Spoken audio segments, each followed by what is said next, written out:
أعوذ بالله من الشيطان الرجيم.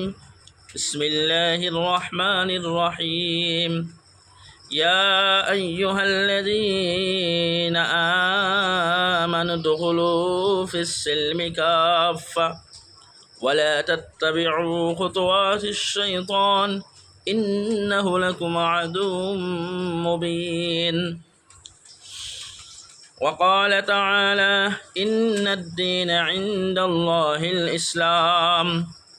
وقال تعالى ومن يبتغ غير الإسلام دينا فلن يقبل منه وهو في الآخرة من الخاسرين. আল্লাহ রাব্বুল আলামিনে আমরার প্রতি অত্যন্ত দয়া করছেন যে আল্লাহ রাব্বুল আলামিনে আমরারে মুসলমান বানাইছেন।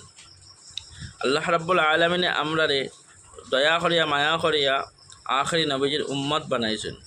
আর সবচেয়ে বড় নিয়ামত, সবচেয়ে বড় নিয়ামত আল্লাহ রাব্বুল আলামিনে আমরা দান করেছেন, সেটা হলো আল কুরআন, কুরআনুল কারীম, কুরআন শরীফ। সর্বশ্রেষ্ঠ নবীর সর্বশ্রেষ্ঠ উম্মত বানাইছেন এবং মুসলমান জন্ম দিয়েছেন এবং আমরা মুসলমান বানাইছেন। এবং সর্বশ্রেষ্ঠ নিয়ামত যেটা হলো আমরা ধর্ম, এই ইসলাম ধর্ম আমরা পাইলাম, আমরা নসিব হইল। তার কারণে ইসলাম ধর্মের মধ্যে তাকিয়ে যদি আমরা মৃত্যুবরণ করি তাহলে মরার পরে সোজা আল্লাহর জন্য তো আমরা পৌঁছে যাব। কিন্তু শর্ত হলো আল্লাহ বলেন ইয়া আইয়ুহাল্লাযীনা আমানু দুখুলু, হে বিশ্বাসীরা যারা মুখে মুখে আমার প্রতি ঈমান এনেছো, মুখে মুখে পড়েছো লা ইলাহা ইল্লাল্লাহু মুহাম্মাদুর রাসূলুল্লাহ, এই কলিমা পড়ার কারণে মুসলমান হয়ে গেছো। এই মুসলমান হওয়ার পরে ইসলামের মধ্যে পরিপূর্ণভাবে যদি প্রবেশ করো, দাখিল হয়ে যাও, তাহলে তোমরা নাজাত মুক্তি পাইবা। কারণ আমার আল্লাহ বলেন আমার কাছে সবচেয়ে প্রিয় ধর্ম হচ্ছে দিন হচ্ছে মনোনীত দিন হচ্ছে ইসলাম ধর্ম। আল্লাহ বলেন ইন্নাদ-দীনা ইনদাল্লাহিল ইসলাম। আল্লাহ পাক রব্বুল আলামিন বলেন ইসলাম ধর্ম বাদ দিয়ে অন্য কোনো মতাদর্শ, অন্য কোনো দিন তোমরা তালাশ করি না, কারণ সেটা আল্লাহর কাছে গ্রহণযোগ্য নয়, আল্লাহ কবুল করবেন না। আর কিয়ামতের দিন আমরা ক্ষতিগ্রস্ত হয়ে যাব। আল্লাহ বলেন ওমাই ইয়াবতাগি গায়রাল ইসলামি দীনান ফালান ইউকবালা মিনহু ওয়া হুয়া ফিল আখিরাতি মিনাল খাসিরিন। সুতরাং আমরা ইসলাম ধর্ম বাদ দিয়ে অন্য কোনো দিন মতাদর্শ তালাশ করতাম না, সেটা আল্লাহ গ্রহণ করবেন না, কবুল করবেন না। আর আমরা কিয়ামতের দিন ক্ষতিগ্রস্ত হয়ে যাব, বরবাদ হয়ে যাব, ধ্বংস হয়ে যাব। এই জন্য আমরা ইসলাম ধর্ম আল্লাহর কাছে মনোনীত দিন, এই জন্য আমরা ইসলাম ধর্ম আমরা থাকতাম, পরিপূর্ণভাবে মানিয়ে যেতাম, ইসলাম ধর্মগুলো মানিয়ে যেতাম, দিনের কথাগুলো মানিয়ে যেতাম, ইসলাম ধর্মের মধ্যে প্রবেশ করতাম।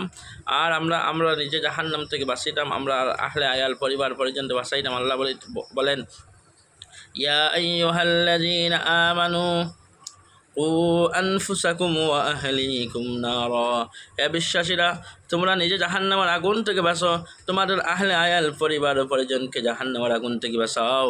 কারণ আল্লাহ পাক বলেছেন প্রত্যেককে জিজ্ঞাসা করা হবে। নবীজি বললেন প্রত্যেক গার্জেন সকল জিম্মাদার যারা আছেন, অভিভাবক যারা আছেন, তাদেরকে জিজ্ঞাসা করা হবে তোমরা তাদের হক কতটুকু আদায় করছো।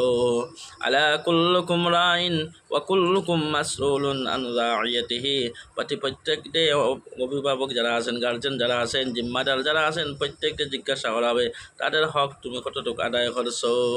সুতরাং আমরা নিজেরা জাহান্নামের আগুন থেকে বাঁচিতাম আর আমরা আহলে আয়ালকে বাঁচাইতাম। জাহান্নামের আগুন অত্যন্ত কঠিন, হয়তো দুনিয়ার আগুনে কল্পে জ্বালাই উঠতে পারতো না, কিন্তু চামড়া জ্বালাই লিব। জাহান্নামের আগুনে আপনার আমার কল্প হৃদয় অন্তর জ্বালাই লিব। নারুল্লাহিল মুকাদাতুল্লাতি তাত্তালিউ আলাল আফইদা, জাহান্নামের আগুন অত্যন্ত ভয়াবহ, অত্যন্ত কঠিন, অত্যন্ত কঠোর। সুতরাং জাহান্নামের আগুনে আমরা কল্প আত্মা পর্যন্ত জ্বালাইয়া ধ্বংস করে দিবি। এই জন্য আমরা নিজে নামাজ পড়িতাম, আমরা আহলে আয়াল পরিবার পরিজনদের নামাজের আদেশ দিতাম। আল্লাহ পাক নবীকে বললেন ওয়া আমুর আহলাকা বিস-সালাত ওয়াসতাবির আলাইহা লা নাসআলুকা রিজকা নাহনু নারযুকু ওয়াল আকিবাতু লিত-তাকওয়া। আল্লাহ পাক নবীকে বললেন হে নবী আপনি নামাজ নামাজ পড়ুন। আপনি নামাজ পড়ুন, আপনার আহলে আয়াল পরিবারকে নামাজের আদেশ দিন। আর আপনি এর উপরে প্রতিষ্ঠিত থাকুক, আপনি যত্নবান থাকুক। আপনার কাছে আমি রিজেক চাই না, রিজেক আপনার কাছে আমি চাই না, বরং আপনাকে আমি রিজেক দান করি। সুতরাং আমরা কিতা করতাম, এই নামাজের প্রতি খেয়াল করতাম। আর নামাজ পড়লে আমরা মুসলমান, আর নামাজ না পড়লে আমরা মুসলমান না। একজন মুসলমান ব্যক্তির মধ্যে আর গৈর মুসলমান ব্যক্তির মধ্যে, গৈর মানুষের মধ্যে অর্থাৎ কাফির এবং মুসলমানের মধ্যে পার্থক্য হলো নামাজ। যারা নামাজ পড়িবে তারা মুসলমান, আর যারা নামাজ পড়িবে না তারা মুসলমান না। এই জন্য মুসলমান যদি হতে চাও, মুমিন যদি হতে চাও, ইমানদার যদি হতে চাও, তাহলে নামাজ পড়ো। নামাজ পড়লে তুমি তোমার ডায়েরির মধ্যে, মুসলমানের খাতার মধ্যে তোমার নাম লেখা থাকবে। আর নামাজ না পড়লে তোমার মুসলমানের খাতার মধ্যে, ডায়েরির মধ্যে তোমার নাম থাকতো না। তুমি যে দুনিয়ার মধ্যে তোমার যা কিছু নাম হোক না এখানে, ভোটার লিস্টের নামটা হোক না এখানে, প্যান কার্ডের নামটা হোক না এখানে, আধার কার্ডের নামটা হোক না এখানে, পাসবুকের নামটা হোক না এখানে, যা কিছুটা হোক না এখানে, আপনি মুসলমান হিসাবে গণ্য হইতা না আল্লাহর কাছে, নবীর কাছে, যদি আপনি নামাজ পড়ো না।